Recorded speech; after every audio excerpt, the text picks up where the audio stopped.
A lot of bow hunters have attacked me on this. I don't know, a lot, but a number have and said, Fred Trost, you're irresponsible showing that on TV, taking such a long shot at caribou. The shot looked longer than it was with the wide angle lens, but it was probably 40 yards, 45 yards or so. I mean, it was a long shot, but I came very close to hitting that caribou, much closer than I'd come other times when I was caribou hunting at a standing caribou. I did one shot at one that I thought was maybe 35 yards away. It was more like 60, and my arrow fell way. You're going to see another shot coming up in the next segment. But shooting at a moving caribou, face it, that's what caribou do. They're always moving. They don't stop like white-tailed deer. They don't look and give you the opportunities. They're going to be moving, maybe trotting. So that's the kind of thing you're faced with in hunting for caribou. A compound bow where you can get out there 30 or 40 yards, you would better count on it, because generally that's the kind of shot you're going to have. If you don't like that, take a rifle. Now here's an encounter I had coming up here with a big bull. You're going to learn a little bit of the principles I told you about their vision, about fooling a caribou, and about judging the distance. Watch this. We spent 6 days on the tundra of northern Quebec, desolate country, but beautiful country. Ungava Bay to the north marks the land where the caribou roam. They migrate in the fall to wintering grounds, crossing many lakes and rivers that meander throughout the tundra. But they go right over the bank. In fact, here's some fresh tracks, probably made not too long ago. Some fresh tracks leading right up, they come right up through those rocks. Rather incredible, they're crossing from the other side over there.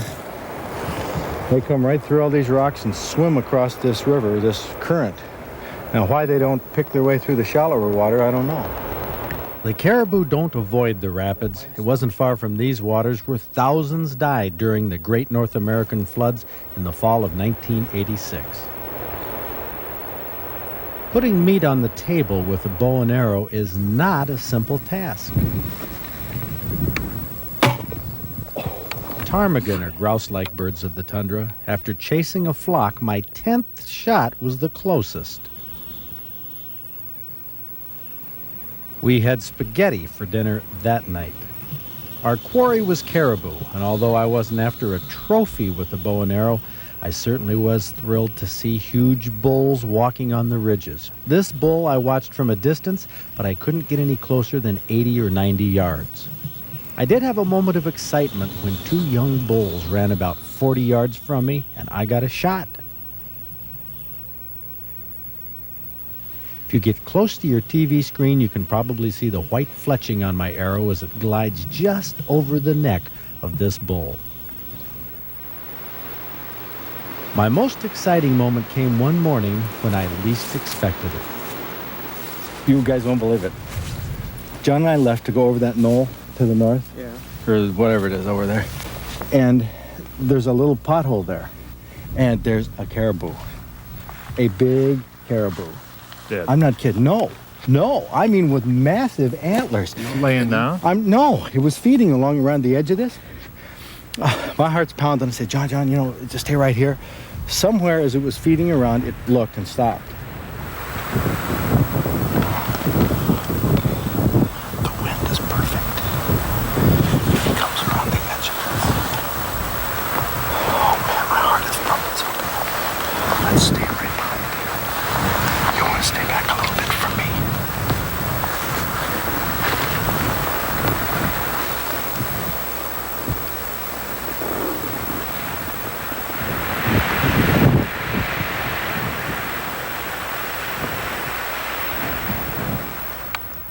The bull spotted us as we jockeyed for a better angle. The wind was perfect, blowing from the huge bull right towards us, but their eyes pick up movements in the trees. They're looking for wolves.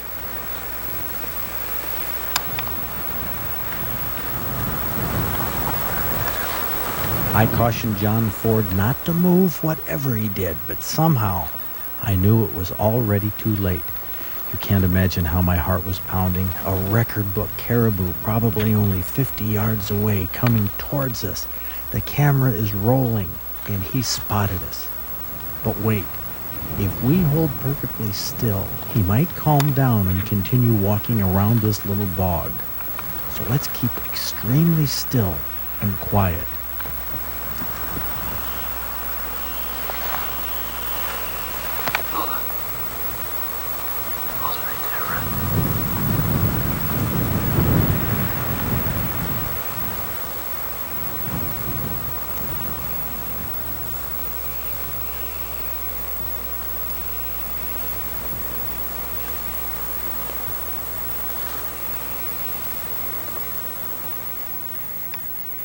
Our hopes of a close-range 20-yard shot, which would have been a sure thing, are now dashed.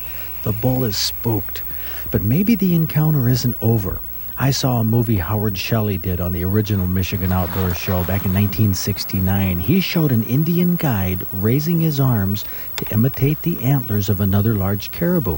And in his film, the big bull actually came towards the Indian guide and the camera to get a better look. If I stepped out into the open and raised my arms like I saw in Howard Shelley's film, would this big bull hold still or even come back to me?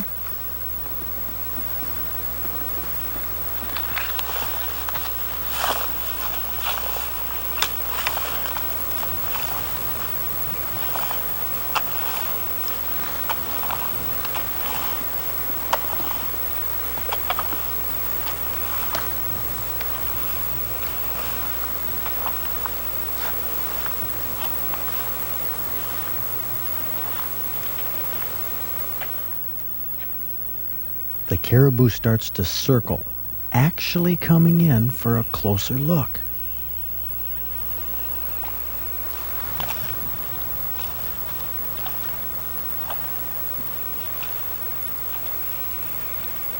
Howard Shelley's film taught me well, but with my heart pounding, could I judge the distance and make an accurate shot? It looked to me like 35 or 40 yards, almost out of range. My arrow was on its way. In slow motion, you can see it against the sky at the top of its arc. But watch the caribou start to run before the arrow gets there. I saw the arrow land by the caribou's back leg. That ended 4.5 minutes of the highest suspense I've ever had while hunting. A camera rolling behind my shoulder, a record book caribou making its way towards me, soon to be within 20 yards. Finally, the long shot that missed, but not by much. So did I ever get a caribou? Well, of course, everybody filled their 2 permits.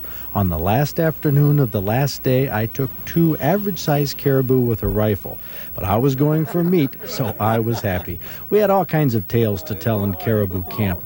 But the one experience that I'll relive time and time again was when I imitated a bull's antlers with my arms and actually got that bull to come back almost within range. That's a great story, don't you agree?